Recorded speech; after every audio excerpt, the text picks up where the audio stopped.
Ladies and gentlemen, welcome to the Final Flock as we react live to the team announcement for the game between the Pies and the Ds. The teams have just come out. Let's get right into it. What's cooking? Okay. Wow. I did not see this. Will Parker dropped. Wow. So they keep McStay in. So the bottom line is McStay, this spot is yours to lose tomorrow. Simple as. Mason Cox was knocking at the door. Look at that. He's right there. McStay, time to vindicate yourself along with the rest of the forward line. Along with the rest of the team. Ed Allen, probably the most likely outcome or the most likely out this week. Jeremy Howe, welcome back. Really looking forward to Jeremy Howe adding extra stability to that back half where we built on a really strong game. You have players like Bruzzy, Perryman and Quaynor who have been superb in what has been an otherwise really disappointing 6 weeks for the club. Darcy Moore and Billy Frampton have had their moments, but against the Crows, they were good enough. Frampton was great. Darcy Moore was good enough.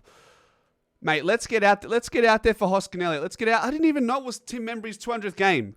Guys, one's in the chat if you knew it was Tim Membry's 200th game. Why has this flown under the radar? Is this a typo? 2's in the chat if you didn't know, 1's if you knew. 1's if you knew, 2 if you didn't. Interesting. What else is of note? Potential subs. Guys, in our Predictor 23, we suggested the idea that we're probably going to see Lipinski as a sub. It seems like with Lipinski listed on the interchange, he's probably going to be the sub. Which means Rowan Steele, after 30 touches and 1 goal in the VFL, after some really promising performances at AFL level, he gets his chance. This is huge. And what do I like about Rowan Steele? And what do you like about Rowan Steele? Quite simple. Rowan Steele brings an element of bravery with the ball. He's willing to bite off difficult kicks. What haven't Collingwood done well enough in the last 6 weeks? We haven't taken on the game when we needed to. We waited for Adelaide to throw the first punch and be brave through their youngsters through the corridor. We didn't do anything until we went full rocker in the last 7 minutes of the final quarter when the chips were down. Rowan Steele comes in and he brings that. Why am I disappointed about Will Parker? Because he does the same thing, Will Parker. He's brave. He was composed. He was clearly just a stopgap, unfortunately.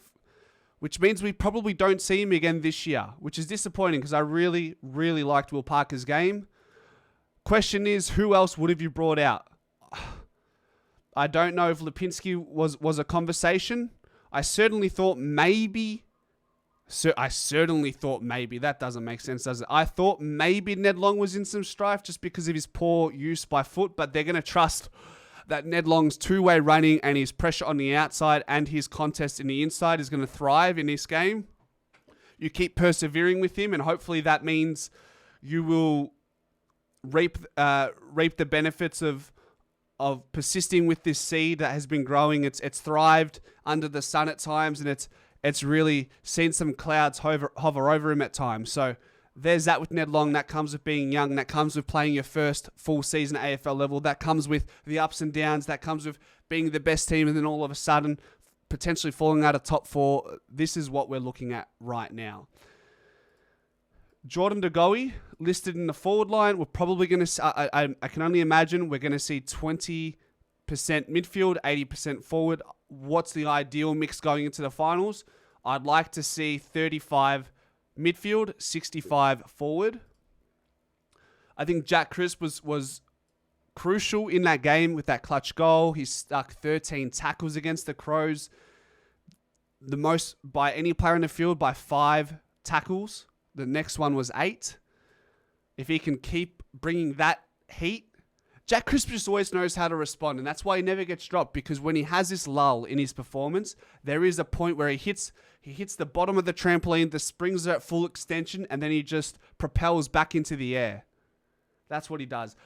Guys, I don't know, I think Chris said there's 144 live viewers in here right now. If you aren't subscribed and you're new to the channel, this is the one-stop shop.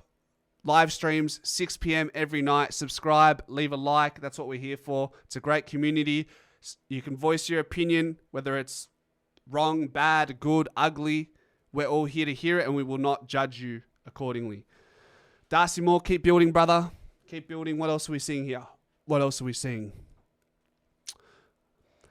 Lockie Schultz, maybe we don't want to see him at fullback. His pressure was outstanding against the Crows, but we don't want to see him all the way in our defensive goal square, do we? Have they made no changes, Melbourne? Melbourne have made no changes. They go in unchanged. So we must have a plan for Cozzy. Where's Melksham? They got Melksham on the interchange.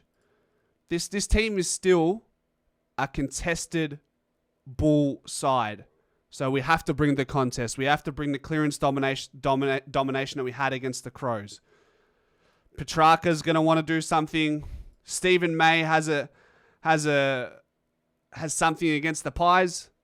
Obviously, because we took their chance in 2023, if you want to call it that. We broke their hearts in the qualifying final. Ed Langdon, all duck, no dinner. Let's get another one over him. Love Tom. Not the Ed sorts, though. And, I think that's pretty much what we're looking at. Mason Cox is right there. Just need the whole forward line to lift. More connection. Take a contested mark. Thilthorpe gave the Crows 5 of them. That was more than McStay, Membry, Myercheck combined. So we need to see some contested grunt in the air. But also, don't submit to the long down the line. Don't submit to the long kick inside forward 50 if no one's clunking marks. Melbourne is settled. Oh, Mark's in the chat. Welcome, Mark. Here he is. How are you, Mark? Stephen May has something against Melksham. Love that. May is cooked. He's got another year in the contract, doesn't he? Lever. Where's Lever? Okay, no Lever, right? Pretty sure Lever's out of contract and maybe Collingwood would get a look in on Jake Lever in the offseason. Perhaps he would be maybe a non-free agent. Has he been at the D's for longer than 6 years? If he has, then he would be an unrestricted free agent unless he's in the top 25% earnings of the club. Then he would be a restricted free agent. Who knows? Do you guys know? Is he restricted, unrestricted? Mark keeps deleting his messages. It's so weird. I wonder who's doing that, Teresa. All right, guys, we'll leave the final flock at that. Thank you for watching. As I said, if you're new to the channel, please subscribe. And as always, go Pies.